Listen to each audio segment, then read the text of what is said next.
In today's interview, I'll be talking to Taylor Hudak, who is the spokeswoman for One versus 5I, organization set up by Suzy Dawson where she will be challenging the intelligence community. Let's check it out.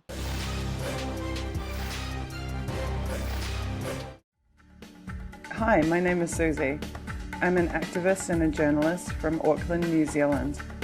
For years, I've worked on controversial issues like the corruption of our intelligence agencies. I was severely targeted as a result of my work. This led to my articles being amplified by the world's most accomplished publisher. In 2016, I made a documentary about how and why I was forced to leave my country. I have now sought refuge in Russia, and my situation has become public. On 882 6PR, the voice of Perth. It's 12:30 right now, and Tony with you, and I'm really happy we finally got through to Moscow to my friend over there, Suzy Dawson. You're listening to a 95BFM podcast. Suzy Dawson is a Kiwi activist and journalist who worked as a member of Occupy Auckland's media team at that time. Now, 5 years later, and following involvement in GCSB and TPPA opposition, she's seeking asylum in Russia, alleging she has been spied on, harassed and threatened by the police. Welcome back to The Wire. Now, finally on the show today, last week it was announced that Suzy Dawson will be the new leader of the Internet Party. Welcome to the Jimmy Dore Show. We have a special guest with us. It's Suzy Dawson. She's an activist, journalist, former party leader, and current president of the Internet Party. Suzy Dawson, an activist and citizen journalist currently seeking asylum in Moscow.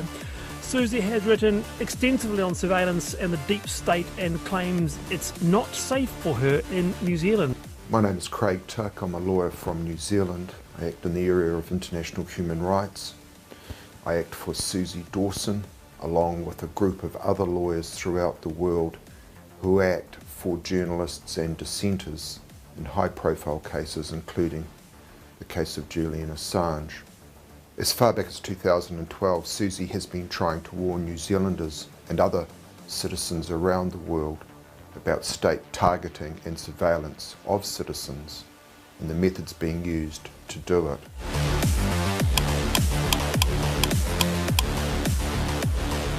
Surveillance in New Zealand is now so widespread, it's not an issue of police going and getting a warrant and doing an investigation and then it all coming out in court. The vast majority of the surveillance that's undertaken is never going to be aired in a courtroom. And by that I'm talking about cell phone technologies. I'm talking about lawful interception is the term that the companies that do this like to use. There is a corporation in Wellington, New Zealand called SSI Corp. And you can Google them and you can look at their website. And on their website, they're so good as to explain at length exactly what they do and how legal it is for them to do it. And essentially, they can intercept virtually any communication. If they have someone at range, they can hear your actual conversations, but also through cell phones, they can essentially turn them into microphones and hear any conversation that's had within the vicinity. They can see your text messages, they can see what photos are on your phone, they can see what files are on your phone, they can read your emails, they can just intercept all kinds of information. Okay, so, wow, that is a lot. So, Taylor, explain to me. So, the intelligence community, they are vast and far-reaching. They don't only have the ability to topple governments, with one or two people. And I honestly, I actually know someone who was involved in the toppling of a government. Once again, told a very similar story as the gentleman from the guy who wrote the book, Confessions of an Economic Hitman. Same playbook. And they're good at manufacturing consent for these things. On top of that, like you said, there's a network of 5 very powerful nations who can, like I said, topple government. They can take out poor people as well as taking out or publishers and mega millionaires like Kim.com. So how does Suzy plan on taking them down? Suzy launched this campaign to not only bring awareness to what these intelligence agencies do, and to also raise money, but she is actually going to be suing these agencies to hold them to account in a court of law. Now, this provides a unique opportunity to set an important legal precedent to ensure that these intelligence agencies can no longer be targeting people and be harassing them because their work, be it with their activism or their journalism, is an inconvenience to the government. Oh, well, you know what? That might be the best place to do it. I do have my theory is back in the day, whenever you wanted to, to rat out the intelligence community or rat out the government in some way or rat out a public official, they'd all say, oh, be quiet until you can verify the information. And, we don't want to ruin your Now I'm like, listen, yell as loud as you possibly can, because the louder you are, the more aware people are of your presence and your story, the less likely you are to end up suicided. So I'm glad that she is doing this on official record. So has she already gotten cases into court, or is she still in the fundraising process to initiate that process? We are very much in the fundraising process. But before I do get into that and how you can donate, which you can do so by visiting oneversus5i.com/donate, I do want to talk a little bit about Suzy's background and specifically her work and why she was being targeted and how she was being targeted. Oh, please do. Yes. So back in 2011, Suzy Dawson was a key member of the Occupy Auckland and Occupy Wall Street movements. And we know that worldwide, Occupy Wall Street was heavily surveilled and targeted by the DHS and by the FBI at the direction of the White House. And like I said, Suzy was a key member of these organizations. And she also noticed around the same time that the mainstream media and the corporate media was not covering these movements to the extent in which they should. So she took it upon herself to start documenting publicly what Occupy was doing. And she became a journalist almost on accident because she had to, because nobody else was reporting on this accurately and fairly. So she did that, and then she began to notice that the FBI, for some reason, was actually on New Zealand soil and was meddling in the internal affairs of a foreign country, being New Zealand. And she wondered, and rightfully so, why is this? What right do they have to be here? She began reporting on that. Clearly, this upset the powers at hand, and she became a target of that, because of her work and because of her activism. Wow. And it's crazy. It's crazy how literally, if the New York Times, it's like whenever the New York Times reported the Julian Assange's findings during the Bush administration, when one political party had something to gain from that, all of a sudden it was perfectly fine. In fact, Julian Assange was being lauded. They said he deserved awards.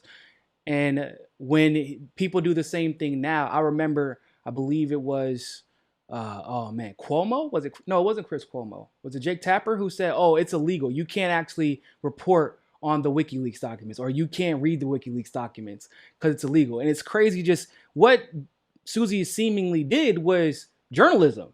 That's what I would consider really basic investigative journalism.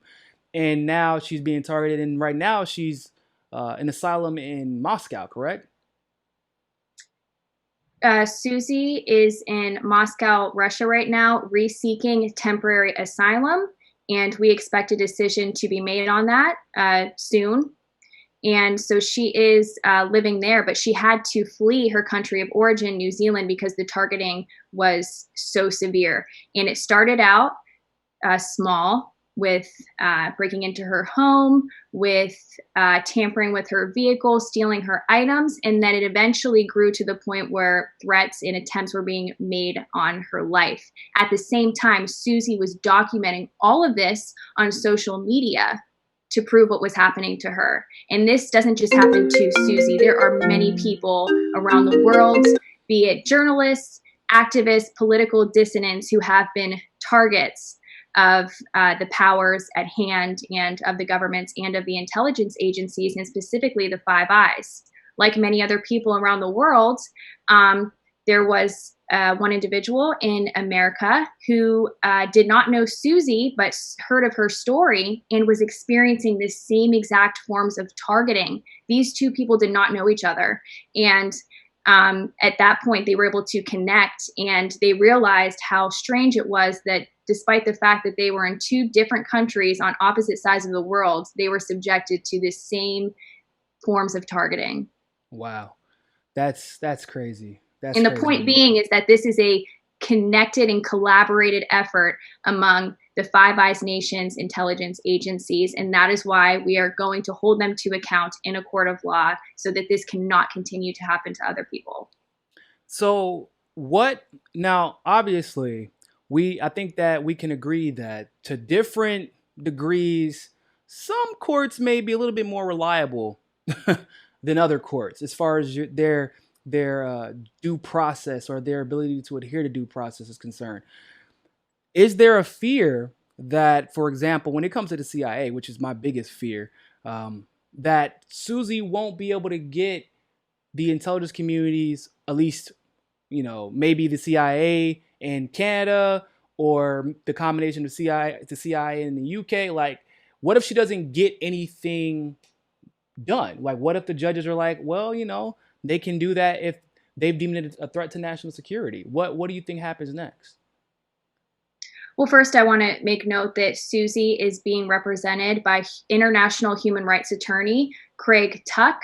Craig Tuck is also a member of Julian Assange's legal team. Oh. Craig Tuck traveled from New Zealand to Moscow to personally meet with Suzy to discuss with her her case and the conditions of her case. And also, in addition to that, Craig Tuck said that if Suzy's asylum is denied, the system is broken. In addition to that, she is also being represented by a Russian asylum attorney. And her asylum attorney in Russia said that, quote, any one thing that Suzy has experienced can be explained another way, but all of it cannot be. And what I mean by that is that the facts in her case are very much on her side. And in addition to that, we have seen just recently one individual that Suzy worked with very closely in New Zealand. He was heavily targeted, just as Suzy was, and he actually had a successful suit against the New Zealand police. This is the third successful suit, yes, in cases that are very similar to Suzy. So there is absolutely hope, not only because of these other precedents that have been set in New Zealand, but also because the facts of the case are on her side. That's awesome. And I was just going to say that if we look at what happened in Sweden, for example, Julian Assange's rape charges were dropped, which were completely bogus from the beginning. I want to make note that there were never any charges. Julian Assange was never charged with rape. There were only accusations that were made that were really pushed by the police. And they were invented, basically. They were literally invented by the police. But I want to make note to the viewers, to all of you, there were never charges. If you ever see that in the media, if you see that on independent media, if you see that on social media, you absolutely are obligated to correct people, because it is not true. And it's a smear that was invented by the corporate media and by the government and intelligence agencies to smear his character. It's not true. There were never charges, just allegations. And I want to make sure that everybody is aware of that. Yeah. That, once again, I might add, were never made when Julian Assange was, whenever the Democrats like Julian Assange, right? But the moment that, he's on the side of both, on the bad side of both parties in a lot of different countries, all of a sudden there were rape allegations. Isn't that usually how it goes, though? That's usually how it goes. It's once again, these tactics aren't new. They're rehashed, and they're obvious, and they're easy to debunk. And if I recall, and you can correct me here, a few years ago, the United Nations debunked this rape allegation, right? The United Nations had already spoke out in support of him and exonerated him there. And then the allegations were reintroduced around the time that Assange got pulled out of the embassy recently. And then the investigation was reopened after Julian was, after he was arrested on April 11th. They did open that investigation. Now, Julian Assange was more than willing and did cooperate with Swedish authorities when these allegations were first made, and spoke with them. And they even formally spoke with him years later. So they continued this persecution and these smears against him. And this brings me back to another point that you made earlier, is that the people that are in these intelligence agencies, they're all trained the same. Their tactics are easy to spot if you know them. So that's why education is very important in this case. They're all trained by the same manuals. So yeah, it's clear. You can see patterns. They smear people with false accusations. They try to ruin their character. They try to ruin their relationships. They try to destroy them financially. Their tactics are easy to spot. And a big part of this campaign is also educating people. So I encourage everybody, if you haven't already, to please watch Suzy's teach-ins, which are held every Sunday evening at 7:30 p.m. Eastern Standard Time. However, this is the last teach-in that will be held, but they are archived on her YouTube channel, and this will help you get a better sense of exactly and specifically how these agencies work, because it's best to be educated to spot these certain tactics. So, when we're talking about the intelligence community and their seemingly, once again, easily identifiable playbook, for the viewers who may have trouble kind of seeing these parallels, think about what they do to politicians who call them out.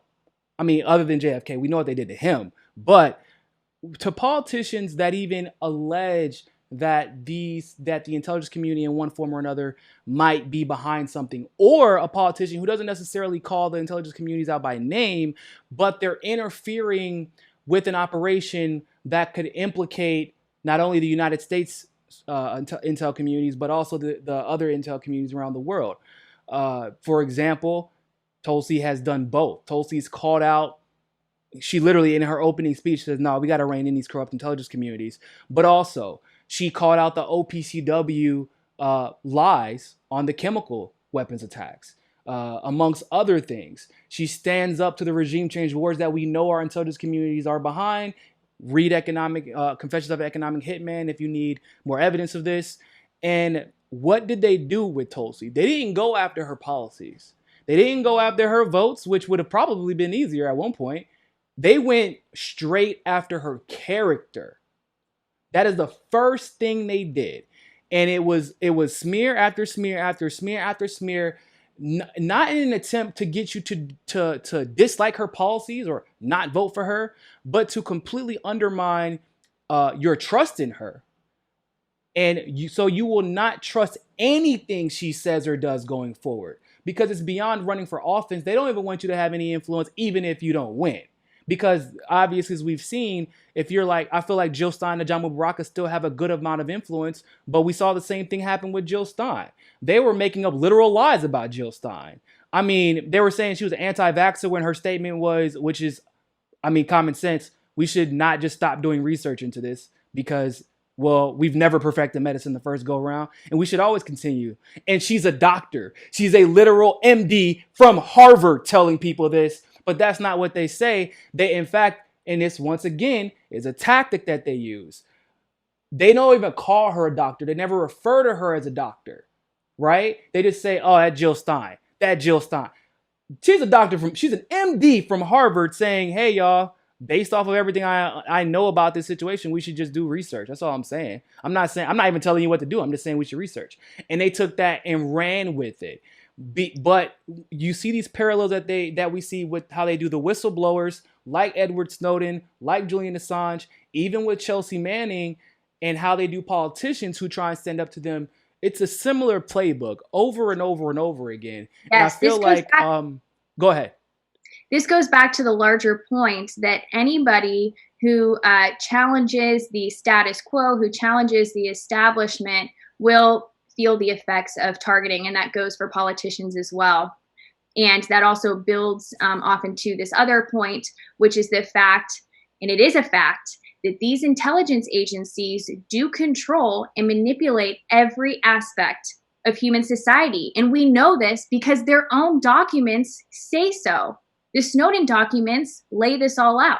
And specifically in one of the reports, you can see that when they were discussing about who will win the election, if they mind if it's a left-wing person or if it's a right-wing person, it really doesn't matter, because ultimately it will not impact the military agreements that are made between countries. So they really have control over various aspects of our society, including political, including our educational systems, our economy, our global media, and technology. And we know this because it's in their own documents. And I encourage the viewers, if you're interested to learn more about that, do watch the Decipher You series, which is held by Suzy Dawson and Elizabeth Voss.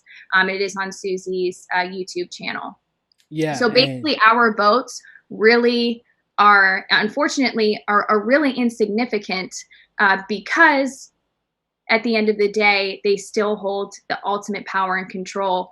And what is something to be aware of, too, is the fact that we don't vote these members of these intelligence agencies into office, and we cannot vote them out. Yes. They know that, and they're aware of that, and so they abuse that power that they have. And that's why this 1 versus 5I campaign is so important, because this is our one opportunity to hold them to account and to ensure that an important legal precedent is set. And if you do want to help out in this campaign and help Suzy take them on, you can donate at 1versus5i.com/donate.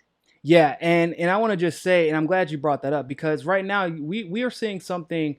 It's weird because you oftentimes see the intelligence community, their self-interest can sometimes be self-defeating, right? The greed that they use against others, like corporations, public figures, etc., end up being self-defeating. So now we have blockchain technology. And I don't know if you've seen this, but of course you probably have. Basically, every time we're in a situation where we're like, oh man, we could actually solve this problem with blockchain technology to improve security, to improve, to make sure elections aren't being rigged, for example, because you brought up elections. We had the Securing America's Elections Act that was introduced first in 2017 and then again in 2019, and it used blockchain technology and open source. And when people say, well, we should only do paper ballots, I try to help people understand how important the blockchain aspect is, because I can throw away paper ballots and you never know. But if I count these paper ballots and someone tries to go in and change it on blockchain technology, it shows that you tried to change it. It shows when you did it. So if you try to change the results, yeah, you can change them, but I saw when you did it. And once again, it actually allows you to hold the person accountable who tried to do it, because it shows that as well with the open source software. So the moment that was introduced, they introduced another legislation behind the back of the congressperson who created the Securing America's Elections Act and voted on that. And then they've been pushing that instead. All of the politicians who are running for president right now and a lot of the popular Congress people have been pushing the bogus, pork barrel filled, nonsensical securing election integrity legislation, if you can even call it that, instead of pushing the one with blockchain technology. So that kind of goes back to what Taylor was saying about, our elections are basically a sham in a lot of ways. I think that most of us who are on this channel probably understand that. But it also Taylor's point reaffirms what I've said for quite some time when it comes to politicians, public figures, et cetera, et cetera. If obviously make sure they have common sense. Like we're not talking about like Meghan McCain here. But if you see a legitimately good politician, Jill Stein, Tulsi Gabbard, Jamu Baraka, Cynthia McKinney, all these types of people, the moment that you see they're unanimously attacked by everybody, that's a politician you need to be listening to, because they're the ones that are telling you the truth. And I think that's a great point you make, because Suzy says this often too. We should be trusting the people who are being targeted, not necessarily the people who are being uplifted by those who are in power or who are being covered all the time on the media either. There's a reason why, and that's because they're playing it safe and because their interests align with those who have the ultimate control, which is the intelligence agencies. And also, I want to touch on the fact of why people should care about this campaign, because, many people watching may not be journalists or may not be activists. However, I want to caution all of you that this impacts everybody. this surveillance impacts everybody. Within the past 20 years, the mass surveillance state has grown astronomically, and there is no reason to believe that it is going to slow down. It is only going to increase and become more intense. And they are able to accomplish this under the false guise of terrorism.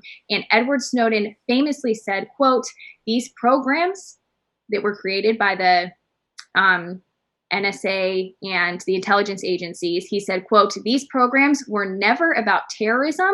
They're about economic spying, social control, and diplomatic manipulation. They're about power," end quote. That is coming from Edward Snowden, an NSA whistleblower. Those are his own words, and he had access to all of this information. So people that are not doing anything wrong are absolutely being targeted. And the reason for that is because there is now a financial motive to all of this. There is now a profit to be made off of collecting and sharing data. And the only way you can increase profits is if you have growth. And the only way that these intelligence agencies can have growth is by widening the scope of who they target. So if we don't stop this now, it is going to get even worse. And many times we hear people talking about Orwell and Orwell happening in the near future. Unfortunately, Orwell isn't coming. Orwell is here. Yeah, 100%. And it's really been here for quite some time. But when you're talking about just the way to, for example, I talk about In-Q-Tel often. A lot of my audience knows about it. But when I talk about it, people kind of just like, I think, gloss over it. But In-Q-Tel, for those of you who don't know, is a CIA venture capitalism firm in Arlington, Virginia, operating in plain sight. I'm not like, I don't know. They're operating in plain sight. They're the ones who looked to Jeff Bezos, who had a company that was not only making zero profit, but they were in debt. All of a sudden, doing the exact same thing he had always done. Well, at one point it was only books. Then he evolved to shipping and doing what eBay basically did. And all of a sudden, he was like a mega billionaire. They were like, "Oh man, Jeff, come invent Google Earth for us, please." Like, how do you even come up with that? Why? Why did you choose Jeff Bezos, and why is Google Earth eventually making Jeff Bezos worth $130 billion? Oh, Jeff, come buy Washington Post for us. Here's some money. Like Facebook, even people don't know that there was a program for, and the long and short of it is, it was exactly like Facebook. It was to collect your data, track your face and your age, how you age and your face over time, your family members, where you like to go the most, all this stuff. But who's going to willingly participate in that? Nobody. So what do? Well, you create an app. And the CIA program ended literally like a couple of days before Facebook announced.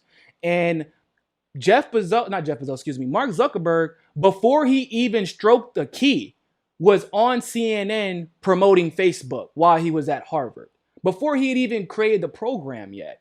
And he was talking about APIs or applications like the ones you have in your phone before we had even begin to conceive the our fathom the idea of doing what we do with our iPhones now. But he already had the groundwork laid out for him as to how this platform would be successful.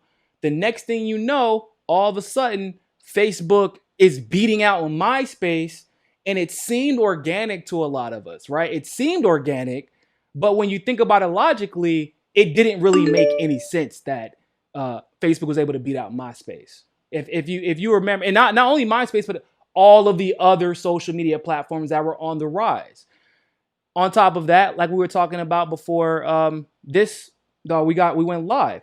Mark Zuckerberg is worth over $80 billion, but Jack Dorsey, who created Twitter, is worth maybe a couple of billion, $3 billion, something like that, which is a lot of money. But that's seemingly relative compared to, okay, I have a platform that's just as popular as Mark Zuckerberg's, but yet Mark Zuckerberg's with $80 billion and doesn't do anything else. So why is that? Because Mark Zuckerberg's $80 billion, a lot of that, just like Jeff Bezos and others, that's hush money. We will take your money and power away from you the moment you decide to step on our toes. And that's how In-Q-Tel works. They invest so much money in you that once you hit a certain peak, like when your company's worth as much as Facebook is, they I think they own like 30% of Facebook through various little pigeonholes. But you might not think 30 billion or 30% of that type of company is a lot. Oh, it'll destroy your company, and that's what the intelligence community does. So it's yeah. I'm glad you're highlighting these points because it really shows how our lives are greatly controlled by the intelligence agencies. And we see that, of course, with our social media, and we see that in our mainstream media, too. It is fact that ex-CIA, ex-FBI, if you ever check out the mainstream or corporate media, you'll oftentimes see that in their lower third when they're presenting on the news. And you have to wonder, despite the fact that they're an expert in intelligence, why are these people repeatedly showing up on the corporate media? You have to for political on political talk shows.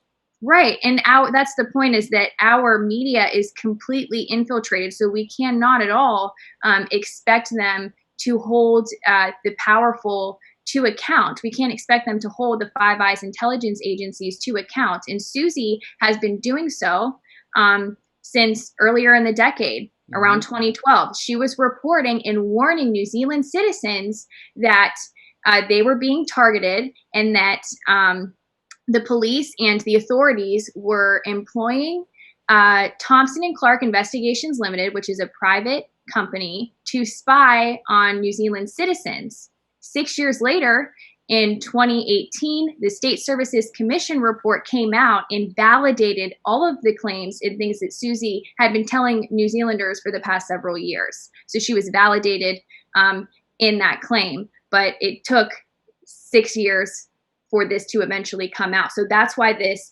campaign is so important. And that's why Suzy's work is so important. And she continues to publish. And it is so important that we all stand behind her, because again, this impacts everybody. And this is a very unique and special opportunity for there to be some real change initiated in this case. And this report in particular actually was showing that historic state child abuse claimants and earthquake victims who then filed insurance claims were being targeted. So imagine that. You've lost your home in a natural disaster, and now you are trying to seek some sort of compensation for this, and you are being targeted by your own government for doing so. Yeah, I mean, that sounds about right.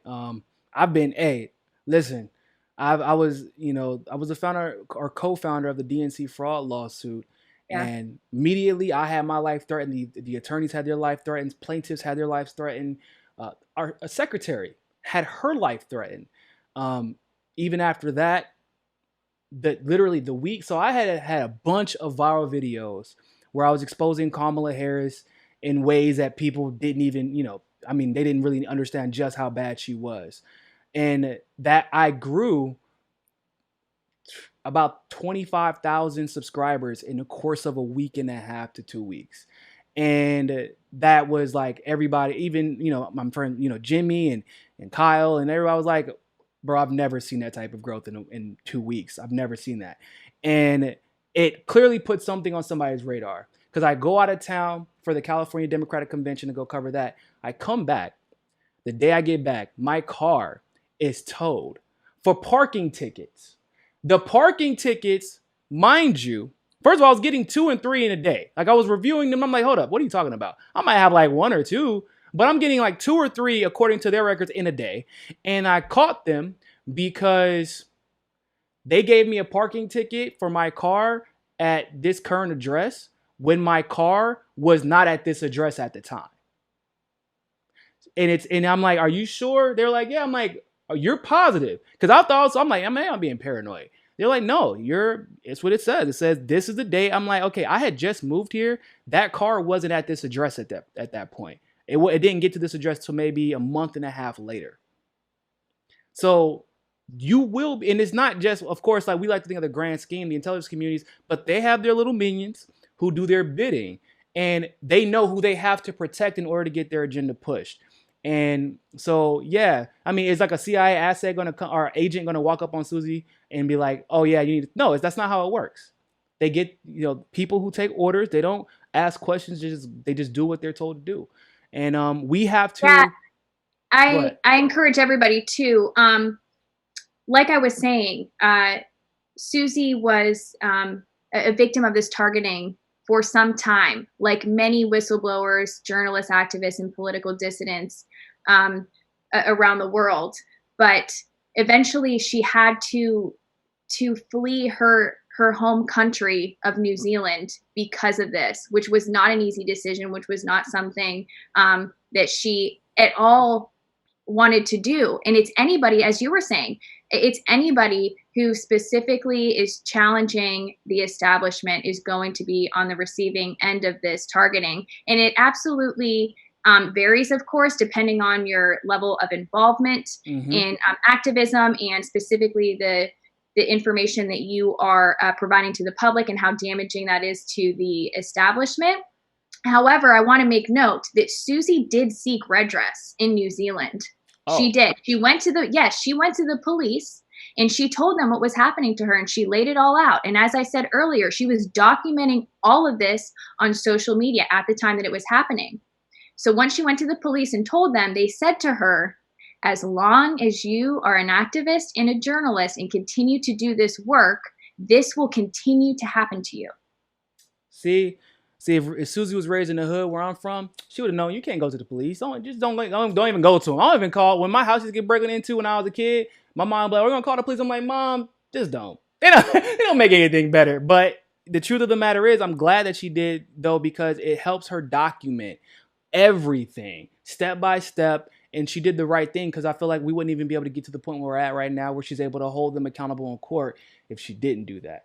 So I want to go ahead and wrap it up really quick. Once again, tell everybody where they can find you, Suzy, the website, and then of course, give a shout out to the Action for Assange. Yes. So thank you so much for having me on and talking about this campaign, which is so important. There has really been nothing else, no other campaign like this. I also want to make note that Suzy Dawson is an excellent journalist and an excellent activist. We need her voice out there. We need to help her and we need to protect her. And you could do so by supporting this campaign. Also, if Julian Assange of WikiLeaks was able to support this campaign on Twitter, if he was still a free man and he was, not that he was really free when he was in the embassy, but if he was still able to at least have his internet access while in that embassy, he would be supporting this campaign, because he supported Suzy's work and also did very similar work exposing the intelligence agencies, of course, and for their abuses of power. So everybody, please do follow the campaign on Twitter at the number 1, the letters VS, the number 5, the letter I. For more information on the campaign, you can visit oneversus5i.com. And then we also have a wonderful team of individuals who have assembled a Discord server. And you can also work with Suzy directly and others involved in this campaign by visiting oneversus5i.com/Discord. And like I alluded to earlier, Suzy is holding them to account in a court of law, represented by international human rights attorney Craig Tuck. And he is also a member of Julian Assange's legal team. We need to help Suzy financially and empower her financially, which is another component of this campaign. So if you are able to do so, it is greatly appreciated to donate to this campaign at oneversus5i.com/donate. Please remember that unfortunately, we cannot vote these members of the intelligence agencies into office, and we can't vote them out, but we can vote against them with our dollars, and you could do so by visiting that website. And you could also follow Suzy and her work on Twitter at Suzy, that is SUZI, the number 3, the letter D. I'm going to go ahead and write that into the chat as well.